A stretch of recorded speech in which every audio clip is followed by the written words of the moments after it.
I just pulled this nice cold drink out of the fridge. Rather, I pulled this nice cold water and then I put some emergency in it. But it's nice and cold water right out of my fridge. Woo! I love refrigeration. Hey everyone, Morgan here. So I did a poll recently on my YouTube community, and I asked for you personally, what would be the hardest part about living without electricity? The results were actually pretty fascinating to me.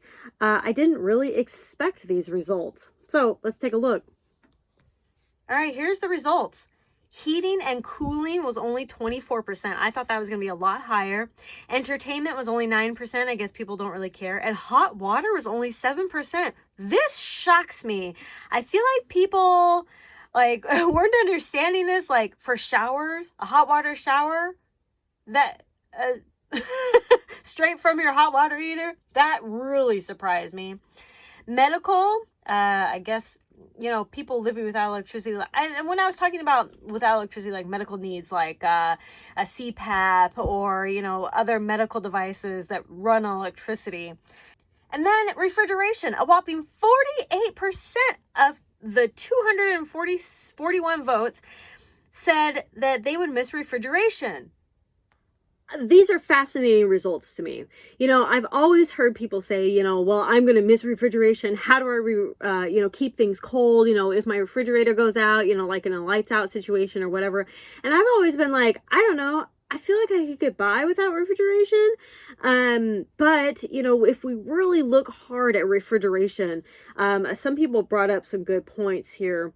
One person, Brent, he said that he would miss the refrigerator because he owns a butcher shop and that would be a game changer for them. One person said definitely refrigeration. When the lights go out, the first stop on our power plan is the fridge and our comms are second. That was from Nando Tech. The branded mama said, my kids love frozen fruit and yogurt. Life without refrigeration will probably be the worst for me as a parent. And then I actually got that again, refrigeration, again from Sweet Liberty. And then Nancy says, all of our meats, juices, cooked leftover meals, grains, and flours that I don't use very often that need to be stored either in the freezer or the refrigerator would be unavailable. Frozen prepared meals would be unavailable. Eggs would be unavailable, though eggs would not be unavailable because you can actually preserve those with mineral oil. I had to do a video on that. Almost everything we eat and that we need to store either before or after in the refrigerator would be unavailable. And the dogs eat raw foods. So, how do we preserve food without a freezer or a refrigerator? Here are some ways.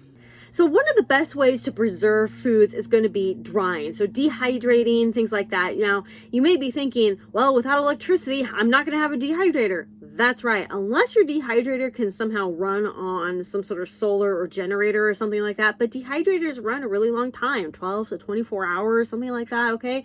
So dehydrators can run, a long time. Even freeze dryers, they take quite a bit of time, so even if you do have a generator or a solar panel, you better have enough wattage and amp hours to be able to sustain that. So you can dry with the power of the sun, okay?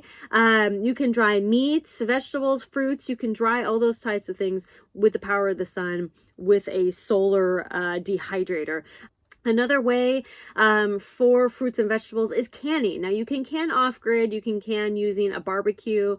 It does take resources, a lot of resources, for that fuel because, you're boiling a lot of water, okay? So you're going to have to keep that, fuel and flame going for a long time, but you can that way. You can absolutely can that way. Now, can you pressure can that way? I have never tested pressure canning like on a fire or a barbecue or something like that.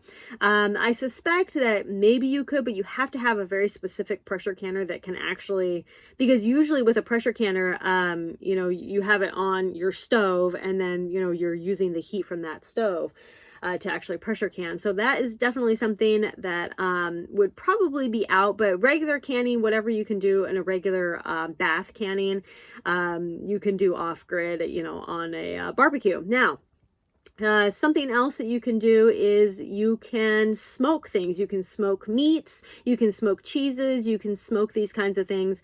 One of the things that you might be without anyway is, fresh dairy in general, fresh, cheese and milk and stuff like that. Unless you have your own cows or goats or things like that, you would be without that stuff anyway. You would be without the yogurt, you would be without these things. So you do have to think in that context as well. It's like, okay, I'm without refrigeration, but I don't have any way to, get that, fresh milk or fresh yogurt and fresh things like that. Another way to preserve stuff is a root cellar. If you have a root cellar or have the ability to make a root cellar, that's a really good way to preserve fruits and vegetables. You can cure meat, and then you can brine meat. Those are another definitely good options for meat anyway, but then you have to also consider, there's also small game hunting. So, maybe you don't want to go out and get a deer. Maybe you just want to get like a couple squirrels or something, maybe you would have to, downsize kind of what you get. When it comes to living without refrigeration, I think that we need to just really change our mindset about what is actually going to be available to us. What exactly are we going to be refrigerating and freezing, right? If we're long-term without freezer or refrigerator, what exactly are you trying to preserve in the fridge or freezer that you can continually get, right? So like, could you continually get eggs? You can actually take mineral oil and just do a nice coating on the eggs and put it somewhere cold, like in a basement or something like that, a root cellar, and it'll preserve. Also, something else that you could do, if it's cold outside, if you live in like a wintry climate, during the winter months and things, you can put things outside, right?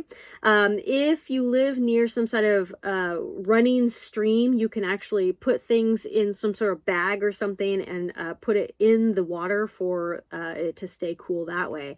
A lot of people, might put cold drinks in there, something like that, and it'll keep it cool. The last refrigeration method that I'm going to be talking about is called the Zir pot. Now, there's some pros and cons about this Zir pot. That basically this pot it's a pot in pot refrigerator. So you put like a pot inside of a pot. You put clay. It's a clay pot cooler, or Zir is an evaporative cooling refrigeration device which does not use electricity. It uses a porous outer clay pot containing an inner pot within which the food is placed. The evaporation of the outer liquid draws heat from the inner pot. So with the Zir pot, unfortunately, the cooling does depend on the outside temperature. If you live somewhere like here in the middle of the summer in Texas, it's really not going to be effective. It basically cannot be cold. It basically cannot be warmer than 65 degrees out. And it does require desert-like conditions in the sense of really low humidity, like in between 10 and 30% humidity. Any higher than 30% humidity and higher than 65 degrees, it's just not effective. So that's definitely something to keep in mind, where refrigeration will probably be most wanted in summer times. The Zir pot just simply isn't really going to work that out. I think that there are lots of ways for refrigeration methods, without an actual refrigerator, but we just have to think outside the box, and we also have to be realistic about our expectations. What exactly are we cooling? How are we getting the things that we need to cool? Like, how are you getting that fresh milk? How are you getting that fresh yogurt? How are you getting those fresh eggs? How are you getting these things? And would you be able to still continue to get them without your refrigerator, right? Let's say it is, a super grid down situation. Well, who's providing this stuff?